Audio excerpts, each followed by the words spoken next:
El Porfiriato. Porfirio Díaz había sido un destacado militar durante la Guerra de Reforma de 1858 y 1861, la segunda intervención francesa en México de 1862 y 1867, especialmente en esta última, es donde recibió honores como héroe tras recuperar el dominio extranjero de la Ciudad de México y de Puebla. Gracias a esto, tuvo acceso a la política, compitiendo contra Benito Juárez en 1867 y 1861, derrotado en ambas ocasiones y posteriormente derrotado también por Sebastián Lerdo de Tejada. Tras la muerte de Juárez, contra quien se rebeló militarmente en un contexto de suma impopularidad, gracias a este estado de golpe de Estado, alcanzó la presidencia de la nación en 1876, exceptuando los 5 años del gobierno normalmente de Manuel González. Estuvo desde entonces a cargo del gobierno de México. La dictadura de Díaz duró 31 años.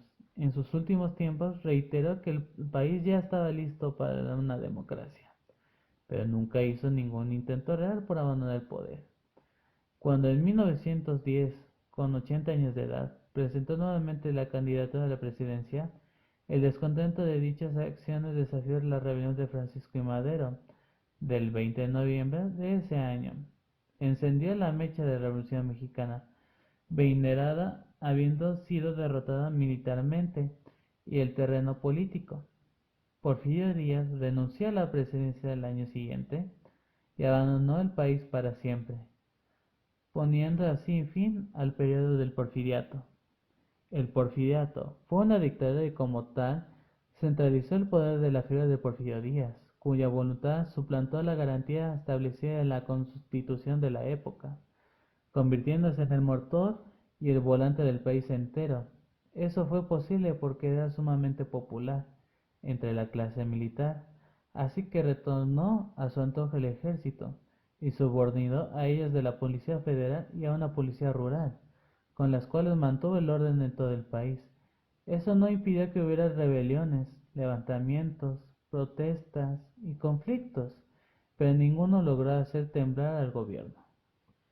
La continuidad del porfiriato se tradujo en un auge material, fruto de avances considerables en el terreno económico, fruto de la apertura de la inversión extranjera y de la liquidación de los terrenos ociosos vendidos en el mejor postor. Generalmente, aquí menos se la necesitaba. Los cultivos de café, azúcar, algodón aumentaron considerablemente, aunque no tanto como la actividad minera de hierro, cobre y plomo, son de la explotación de, de tal manera, al igual que la explotación petrolera. Al mismo tiempo, el gobierno insistió en modernización del país, invirtiendo en la obra pública y en la expansión de la red ferroviaria, por ejemplo, cuyas dimensiones alcanzaron los 23.000 kilómetros en comparación con los 617 kilómetros que había en 1876. La cultura durante el Porfiriato de México rigió una filosofía positivista que estimuló el estudio de la historia, en parte como discurso de que permite la unión nacional. Díaz y González invirtieron enormemente en la educación nacional, en términos muy modernos, laica, gratuita y obligatoria, tal como lo estableció la Ley Reglamentaria de Educación promulgada en 1891. También se presentó la ley que creaba la Universidad Nacional de México, alejándose de la influencia de la Iglesia Católica y de la Real y Pontificia la Universidad de México, considerado símbolo vinerreal. Muchos de estos cambios fueron en realidad profundizados en la gestión prevista de Benito Juárez. La literatura fue una de las áreas privilegiadas durante el Porfiriato. La Fundación Liceo Miguel Hidalgo fue, en ese sentido, determinada por la formación de autores jóvenes influenciados por el romanticismo. Además, en 1867 se habían empezado a instruir las veladas literarias, que eran grupos de escritores con un proyecto estético común, tales como Guillermo Prieto, Manuel Payón, Ignacio Ramírez, Vicente Riva Palacio, Luis Urbina, Justo Sierra y Juan de Dios Peza. Por otro lado, apareció el teatro chico mexicano, una forma de teatro popular que junto al muralismo jugaría un papel importante en el tiempo de la Revolución Mexicana. Política durante el Porfiriato. Como hemos dicho, la política durante el Porfiriato fue un tema complicado, centralizado en la voluntad del dictador. En su alianza con los militares, a pesar de su llegada al poder, se había dado el marco de un asentamiento contra la reelección de Lerdo.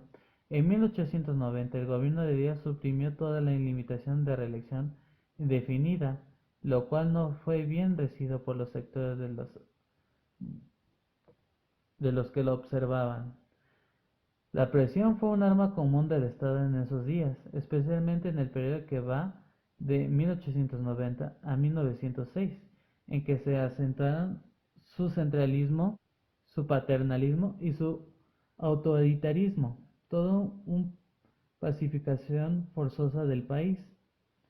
La política exterior del Porfiriato buscó siempre el reconocimiento de las instancias foráneas, siendo la última en admitir su mandato a Gran Bretaña en 1884, ya que México había roto relaciones diplomáticas con muchas de ellas.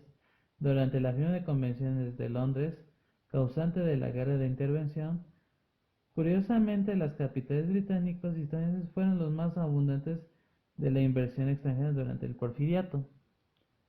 El Porfiriato en lo social. El desarrollo económico y la educación y sus consecuencias de beneficios no fueron iguales en las distintas capas de la sociedad, a pesar de los esfuerzos encaminados para ello, principalmente a causas de poderes fácticos que no lo impedían incrementado del descontento social, aunando a ellos los salarios reducidos, así como las largas jornadas de trabajo, los maltratos por parte de los patrones de los obreros y peones, la subjeción de los campesinos a las haciendas mediante deudas impagables a las tiendas de raya, la desigualdad en los derechos y en las vejaciones que sufría la población en general, provocaron el surgimiento de movimientos campesinos y obreros armados que, si bien en un principio fueron sofocados, fueron simiente de la revolución que posteriormente surgió, encabezada en un principio por Ignacio y Madero y varios jefes militares, obreros y campesinos, bajo el lema del sufragio efectivo y no reelección, que acuñaba el mismo Porfirio Díaz décadas antes, iniciando así una lucha que duraba hasta la década de los años 20 en algunas zonas del país, provocando la muerte de casi 1 millón de seres humanos, en una época en la que el país tenía 15.002 millones de habitantes en la década de 1910. Alguno de los logros del Porfiriato fue el incremento de desarrollo de minería de plata. Se instaló la primera línea telefónica, se exhibió el fonógrafo y nació la Universidad Nacional de México. Al igual, se inició la construcción del Palacio de Bellas Artes, que inició su construcción el 2 de abril de 1904 y terminó el 29 de septiembre de 1939. También se construyó el Palacio Postal. Su construcción fue el comienzo del 14 de septiembre de 1902 hasta que duró 5 años más. También el Teatro Juárez. Este está ubicado en la ciudad de Guanajuato. Fue construido de 1872 a 1903 por el arquitecto José Noriega. Si no más, los dejo con el imperialismo. Bien, ahora hablaremos sobre el imperialismo.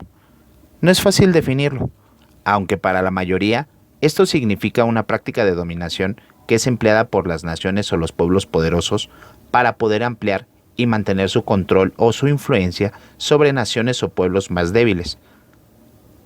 Este movimiento fue motivado principalmente por las razones económicas y estratégicas. En este caso es la explotación de las economías de tercer mundo, sobre todo en conflictos bélicos de las potencias en Europa sobre todo. Como todos sabemos, hay que considerar algo muy importante, un hecho que trascendió muchísimo en el último tercio del siglo XIX, y hablo de la Segunda Revolución Industrial. Esta transformó la economía y la sociedad de las principales potencias europeas. Aprovechando esta superioridad técnica, militar y financiera, Europa se lanza al dominio político y económico del resto del mundo. Este dominio se plasmó en términos de ocupación territorial, y entre 1870 y 1914 las principales potencias se expanden fuera de sus fronteras. Esto hizo que crearan grandes imperios coloniales. Significó esto una explotación directa de los recursos, sobre todo en Latinoamérica, Asia y África, así como el control político de gran parte de los territorios que la mayoría de las colonias gobernaban dentro de una metrópoli. Este tipo de ambiciones, por destacar dentro de la carrera imperialista, llevó a muchos enfrentamientos entre las potencias, tanto en las colonias de Europa, siendo esta una de las causas principales de la Primera Guerra Mundial. Como todos sabemos, las grandes potencias del momento fueron Alemania, Austria, Rusia y Turquía, y en su calidad de señores de la India todos estos se encontraban. El Reino Unido fue por el occidente, y por el contrario en el oriente, o llamado fuera de Europa, figuran China, Japón, Persia, Etiopía y Marruecos. También cabe mencionar que la lucha entre las potencias, sobre todo en Inglaterra y Francia, quienes venían del colonialismo, buscan la expansión a los territorios de ultramar, que eran ricos y vastos en recursos naturales y también en recursos humanos, a quienes veían como un potencial para poder ser explotados. Sin embargo, esta pretensión se vio frenada por las economías que estaban emergiendo en ese momento. En este caso hablamos de Estados Unidos y de Japón. En América Latina era algo totalmente diferente. Contrario a los territorios de ultramar, no hubo competencia por los territorios por parte de las grandes potencias europeas, ya que la situación geográfica iba a mermar esta situación. Fue fundamental para que Estados Unidos demostrara su poderío que estaba adquiriendo en este momento ante los países de toda esta zona, y de esta manera lograba poder económico y también lograba un poder político bastante importante y significativo. Como todos sabemos, Lenin critica un poco a esta parte del imperialismo, ya que, bueno, pues con él tenía en este caso la teoría marxista revolucionaria, que es la revolución del tercer mundo. Esta expansión del modo de producción capitalista lleva justamente a un estadio supremo y último, que es la fase superior, este imperialismo, en cuyo interior, bueno, pues se produce la exacerbación de las contradicciones del sistema, que darán como fruto el triunfo de las clases menos favorecidas. A todo esto, bueno, pues sabemos que hay una parte cultural. El acontecimiento más importante del siglo XIX, en opinión de Hobsbawm, justamente es la creación de una economía global, que, bueno, con todo esto, bueno, pues hablando ya de la globalización, bueno, pues es una parte muy importante, ya que, como bien lo sabemos, la globalización es antiquísima, y si bien, bueno, pues aquí ya se manejaba una situación en cuanto a transacciones económicas, comunicaciones y movimiento de productos y dinero, además de seres humanos que vinculaban a estos países desarrollados con los países subdesarrollados. La pretensión justamente de este nuevo imperialismo, desde otra óptica que no era tan económica, es muy poco realista, ya que, bueno, pues como todos sabemos, comienzan a aparecer estos movimientos sociales, como mencionaba hace un momento. Estos movimientos sociales se manejan a través del Partido Obrero, sin tomar en cuenta para nada los factores económicos. Bueno, pues el imperialismo estimula a las masas con el fin de legitimar y justificar el nuevo sistema social y político que se estaba presentando en lo que era el nuevo Estado, o la nueva situación del Estado. Como sabemos, este imperialismo trajo consigo la interdependencia económica, la cual no se debe idealizar. Esta era una división del mundo en regiones verdes y regiones negras. ¿Qué quiero decir con esto? Las regiones verdes eran más que nada las regiones agrícolas y las regiones negras eran las regiones industriales. Esto, bueno, definía justamente que en cada país iba a haber una división de la población entre ricos y pobres, y era fácil considerar ambas divisiones, ya que no había más que solamente esas dos clases sociales. Sí, que esto era una obra de la naturaleza en lugar de un producto de actuación humana. Estamos hablando ya de una cuestión social, meramente. En este caso, bueno, también se dieron algunos avances tecnológicos, sobre todo en la parte de los transportes y las comunicaciones.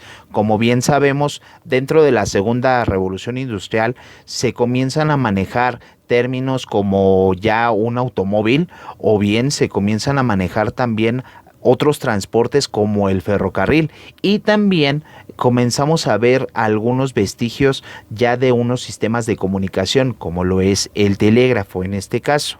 Y bueno, pues pronto Estados Unidos comienza a tomar la delantera, que bueno, pues esta delantera, bueno, la comienza a tomar a raíz justamente de la creación de estas nuevas industrias.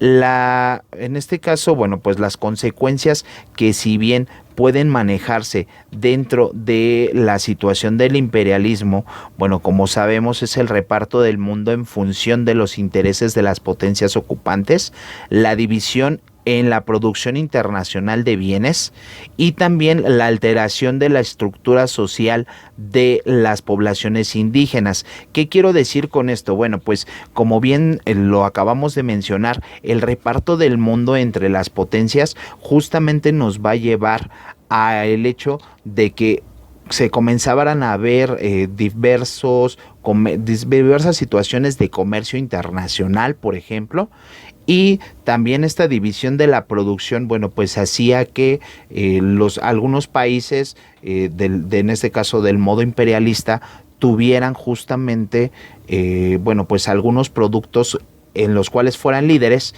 a diferencia de otros, y de esta manera pudieran generar un comercio o un intercambio. ¿A qué me refiero con la alteración de la estructura social de las poblaciones indígenas? Bueno, si bien lo sabemos, bueno, pues se comenzaron las mezcolanzas, en este caso en cuanto a razas, y de algún modo, bueno, también comienza algo que se llama racismo. Esta parte social del racismo, pues es una parte muy importante, ya que comenzaban a darse los primeros vestigios de la discriminación social, y si bien esto alteró bastante a la población. Y por último, bueno, pues entre las consecuencias encontramos lo que es la influencia europea en los beneficios, bueno, que no sabemos si fue tan beneficiosa o si bien pudo no haberlo sido. ¿Por qué? Porque bueno, como todos lo sabemos, en este caso, bueno, pues la influencia europea dentro de nuestra sociedad nos ha contraído, o bueno, en este caso nos ha traído la situación de no tener una identidad, en este caso el mexicano como tal. Y bien, como sabemos, y ya por último para poder finalizar con este tema del imperialismo, la doctrina Monroe, que bueno, pues fue una de las doctrinas más importantes, expresaba el derecho de Estados Unidos a permanecer como el dueño de las tierras y con una mayor superioridad.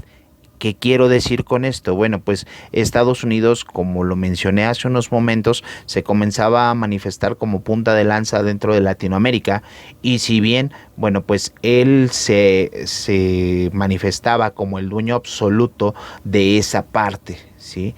Y bueno, pues en este caso, bueno, pues como lo sabemos, también hubo una creciente situación en el panorama político. ¿Por qué? Porque en la década de los años 20, hablando, bueno, pues del siglo XIX, como bien lo sabemos, se caracterizó América Latina por estar realizando algunos de los movimientos sindicales más importantes, que estos movimientos sindicales trajeron consigo justamente, bueno, pues el hecho de que, bueno, se manifestaran nuevas ideas por parte de los trabajadores y que de algún modo, bueno, pues se exigieran algunos de los derechos que al día de hoy, bueno, pues ya se están manejando como tal. Primera Guerra Mundial.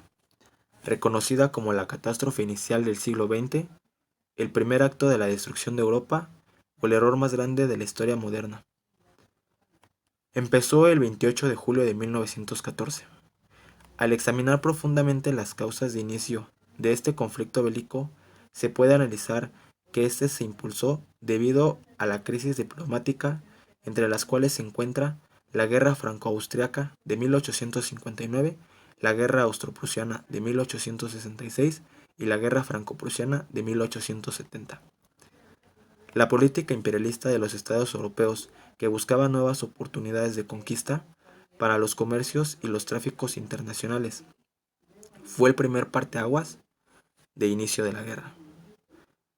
Alemania se presentaba en la escena internacional como elemento perturbador de los equilibrios en Europa, donde la competencia con Francia, con respecto a los territorios de Alsacia y Lorena, representaba uno de los puntos de afección más fuerte en el corazón del continente. Además, el antagonismo marítimo con Inglaterra, la política imperialista en Berlín y la voluntad de ver reconocidos sus intereses en África determinaban tensiones también extraeuropeas y llevaron a las dos crisis marroquíes en 1905 y 1911. El verdadero comienzo podría identificarse con la guerra ruso-japonesa. De hecho, la victoria de Tokio, al demostrar que una raza supuestamente inferior fue capaz de derrotar a un pueblo blanco, donde se comienza a manifestar nuevas ideologías en Asia, sobre todo en el antiguo Imperio Otomano. La Guerra de Italia contra el Imperio Otomano, iniciada en septiembre de 1911, para conquistar los territorios Tripolitania y Cirenaica, representó una ulterior demostración de posibilidad de expulsar a los turcos de Asia.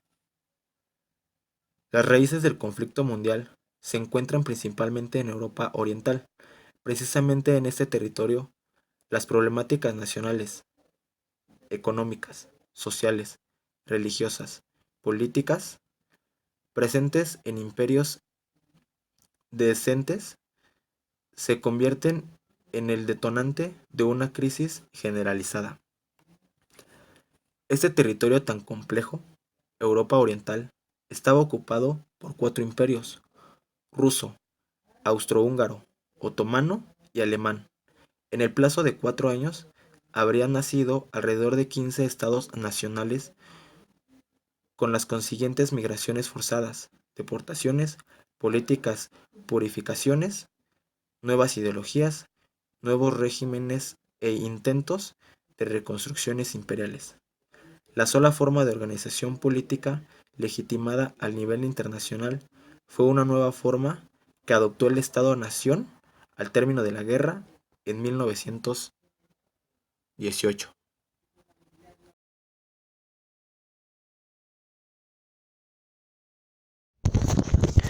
Breve historia de la Revolución Mexicana. En 1870, las personas tenían una forma distinta de vivir, había decadencia y mucha desigualdad social. Los hombres portaban pantalón de manta, camisa blanca y huaraches, así como un característico sombrero. Las mujeres utilizaban rebozo de colores, faldas largas, blusas blancas y huaraches. Además, se transportaban en caballos y carretas. Cabe destacar que también había largas jornadas laborales y la paga era insuficiente. Durante muchos años Porfirio Díaz estuvo en el poder. Cuando empezó a gobernar el país, prometía mejorarlo y las condiciones de los ciudadanos también. Cabe recordar que Díaz era un exmilitar, y esto lo recalcamos, ya que solo oyó por sus intereses de él. Pero también trajo cosas buenas al país. Una de ellas fue un nuevo medio de transporte, moderno, rápido para la época. Hablamos de nada más y nada menos que el tren, abriendo así el comercio y que las personas pudieran ir a su destino más rápido. El gobierno de Porfirio Díaz duró 31 años, sufriendo desgastes por parte de él y del pueblo, ya que cuando había elecciones hacía trampa, sacaba ventaja gracias a sus años en el poder, y durante su gobierno muchas personas vivían en la pobreza e injusticias, ya que solo los más cercanos a él salían favorecidos. Todo esto provocó un descontento social en el pueblo, ya que no tenía nada que perder, puesto que su vida no tenía más que estar trabajando y trabajando. Fue entonces cuando Francisco I. Madero decide hacer una lucha contra el gobierno. Cuando Díaz se entera de las intenciones de Madero, lo manda a encarcelar. Sin embargo, Madero escapó, dando así a la Revolución Mexicana. Una vez libre, Madero redacta el Plan de San Luis, donde propina anular las elecciones de 1910 y convocar la lucha armada el 20 de noviembre de ese mismo año. Ese plan se esparció y se iniciaron muchos movimientos en contra de Díaz. En Puebla, Aquiles Cerdán se pronuncia a favor del plan maderista. En Morelos, Zapata. En Chihuahua, Francisco Villa, y Pascual Orozco tomaba la ciudad Juárez. Todos exigían el cumplimiento de San Luis. Díaz intentó calmar las cosas, sin embargo, el plan no cesó, y ya con una edad muy avanzada, Díaz presentó su renuncia en 1911. En las siguientes elecciones, Francisco I. Madero fue quien se consagró como presidente. Sin embargo, el país estaba consagrado por todo lo sucedido, y cabe mencionar que también había la deuda externa. En 1913, Carranza toma el poder, pero no está de acuerdo Villa y Zapata, quienes no lo conocieron y firmaron un pacto llamado Xochimilco. Ante estos hechos, Carranza convocó a la convención a los revolucionarios de Aguascalientes para lograr que los revolucionarios lo reconozcan. En esta convención, Villa y Zapata tomaban la Ciudad de México. Carranza decide trasladarse a Querétaro y desde ahí convoca a un Congreso Constituyente. Francisco I. Madero, junto a sus seguidores, lucharon para que el pueblo tuviera una mejor calidad de vida, teniendo como beneficios sacar a Díaz de su poder. Se mejora la distribución de las riquezas. En lo político, estableció que ningún presidente se pueda reelegir, y todo eso está en la Constitución que hoy en día conocemos. Así es que se llevó la Revolución Mexicana para el beneficio de los pueblos, del pueblo mexicano.